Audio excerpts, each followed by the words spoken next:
Но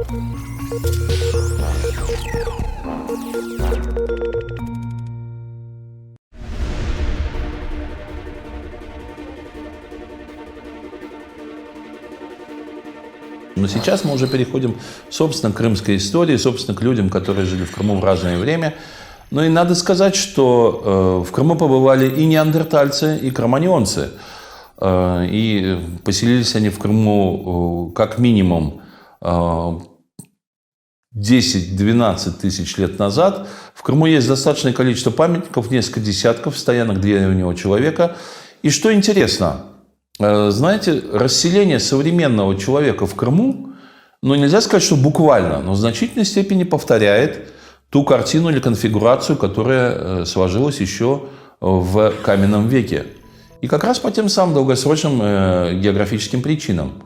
Удобство, доступ, вода, климат, возможность прокормить себя и так далее. Эти факторы сохраняли свое действие в Крыму, но вплоть до последнего времени.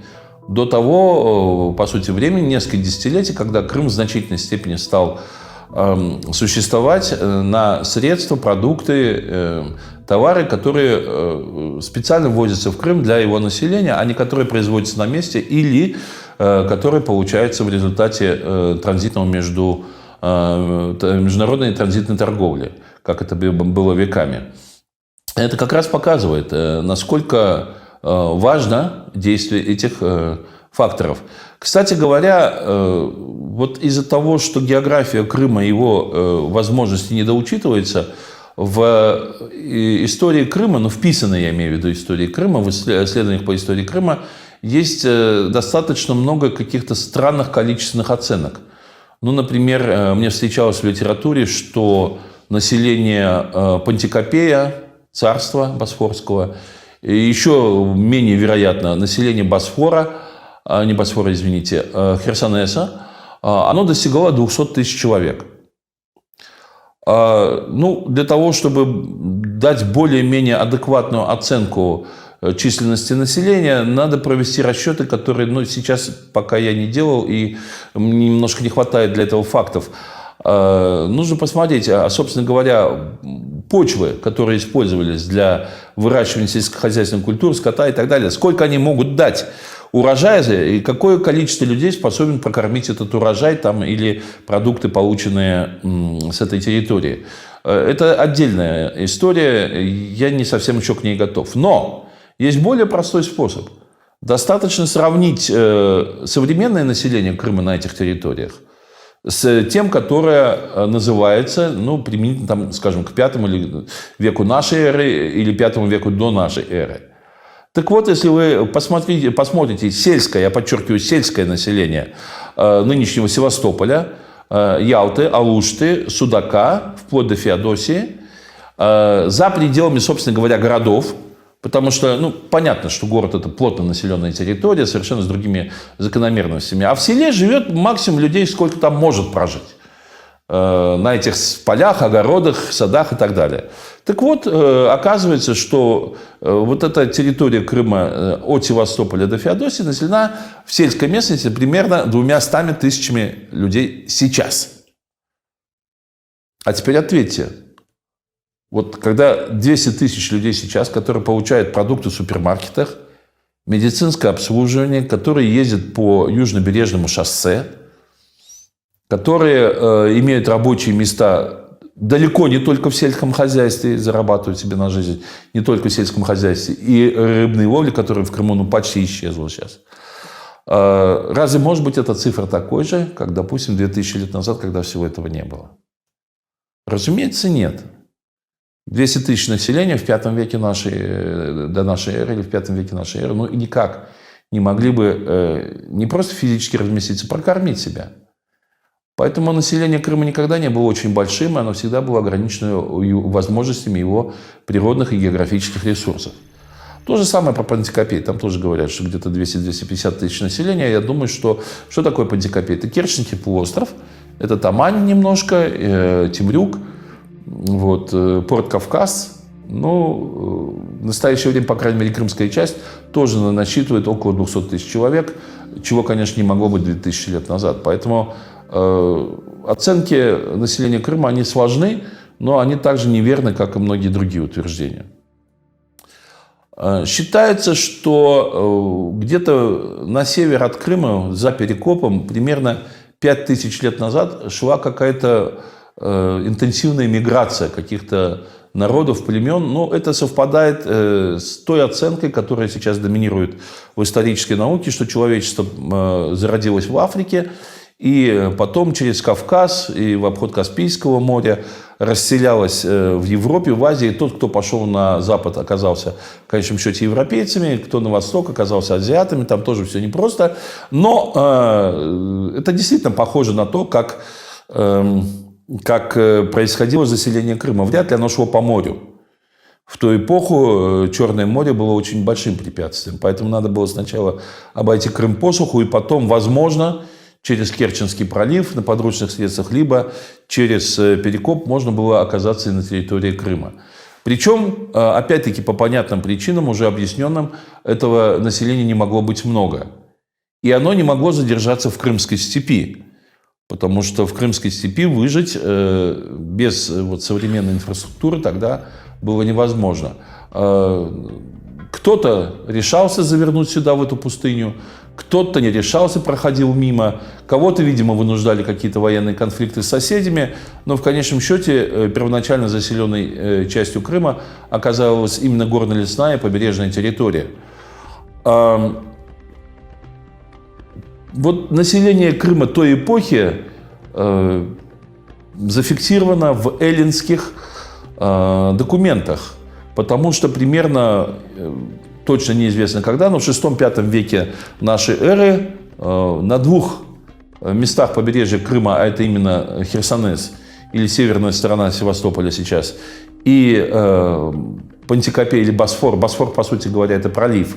Не случайно Крымский пролив именуется Босфор, и вот в районе Турции, между Малой Азией и Европой тоже Босфор, высадились эллинские колонисты. Именно они застали здесь, в Крыму, еще два народа, которые они обозначили как тавров и киммерийцев. Можно сказать, что вот эти обитатели Крыма, первоначальные тавры и киммерийцы, использовали сухой путь в Крым, о котором мы говорили, или полусухой, да. А не случайно морские поселенцы появились здесь гораздо позже. Причем, если мы говорим об эллинах, то нужно учесть, что они высадились в Крыму, прибыв сюда не из Эллады. Еще раз подчеркиваю, не из Эллады. Херсонес основали выходцы из Гераклея Понтийской.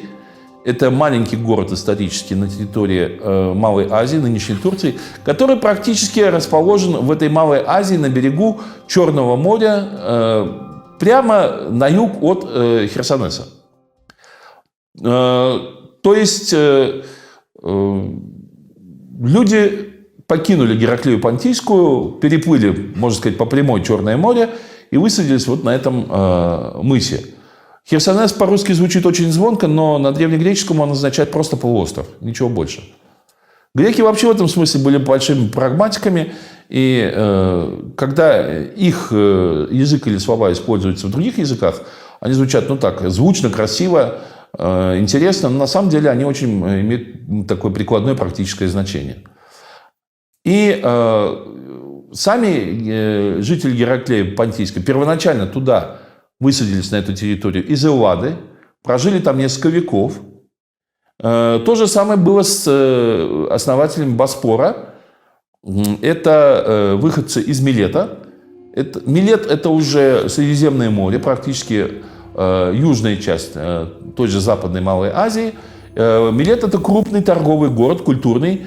Считается, что античная философия зародилась именно в Милете. Это первая античная философская школа. И именно оттуда они прибыли, высадились в Босфор. Выбор места высадки и последующие порядки как бы в этих государствах вновь образованных, они были совершенно не случайные.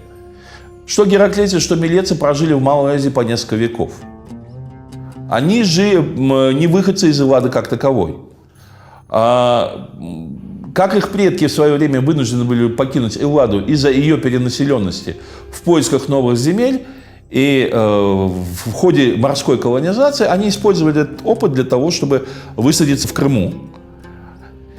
И вели себя примерно таким же образом. То есть это город-государство. Причем Херсонес с начала до конца, вплоть до прихода римлян, был республикой. А Боспор был царством, монархией. Точно так же, как их города-основатели. Но и они высаживались в Малой Азии как завоеватели, как это впоследствии делали белые колонизаторы на американском континенте или где бы то ни было. То есть постепенный рост населения, собственно, в Азии, во-первых, вел к постоянным конфликтам и войнам между эллинскими городами и государством, во-вторых, к периодическому такой массовой, массированной колонизации. Причем, я так скажу, что Крым, в общем-то, был не самым желаемым местом. Была эпоха, когда все Средиземноморье, и особенно Южная Италия, были усеяны эллинскими колониями. Вспомните известную историю о том, что римский солдат убил великого ученого Архимеда. Архимед жил в Сиракузах. Сиракузы – это что? Это Сицилия. Это греческая колония, эллинская колония на Сицилии.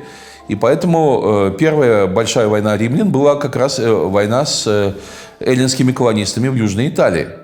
Она называлась Великой Грецией, как принято называть Великобритания или там Великороссия. Что такое? Когда появлялось вот это название «Великое»? Когда какой-то этнос, какой-то народ выходил за пределы своей этнической территории, присоединял, захватывал новые территории, как правило, большие по размеру. И вот эта новая территория вместе с новой территорией, это уже называлось Великое что-то. Великая Британия, допустим.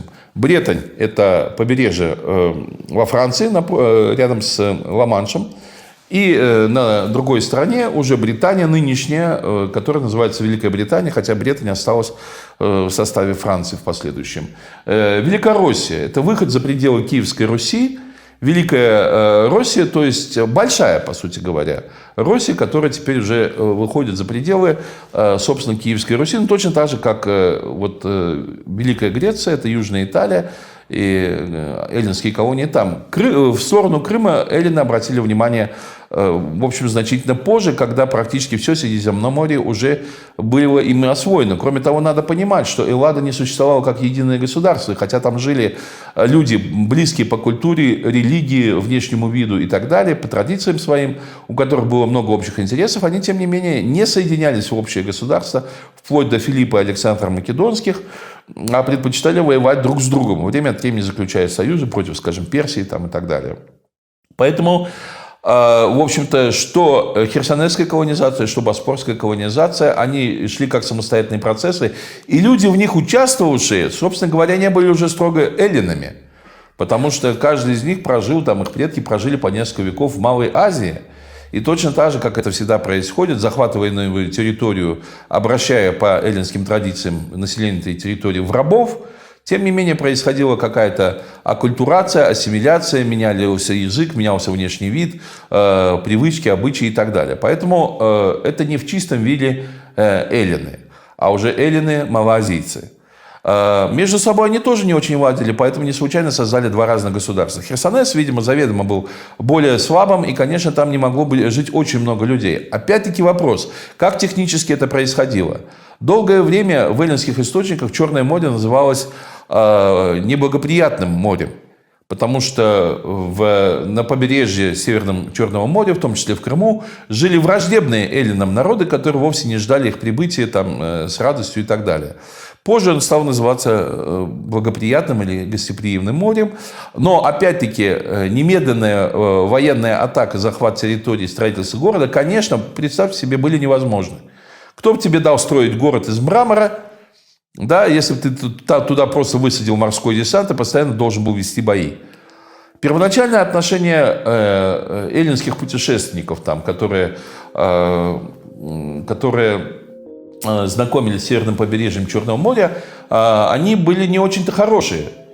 Вспомните легенду о Золотом Руне. Правда, речь идет не о Крыме, но о том, что аргонавты поехали на территорию, которая называется Колхида. Для чего? С заведомой целью украсть там Золотое Руно. До сих пор спорят, что такое Золотое Руно. Есть разные версии, я на этом останавливаться не хочу. Но каково намерение? То есть эллины едут в другую страну похитить там какую-то святыню. Причем сами этого не стесняются, это подвиг.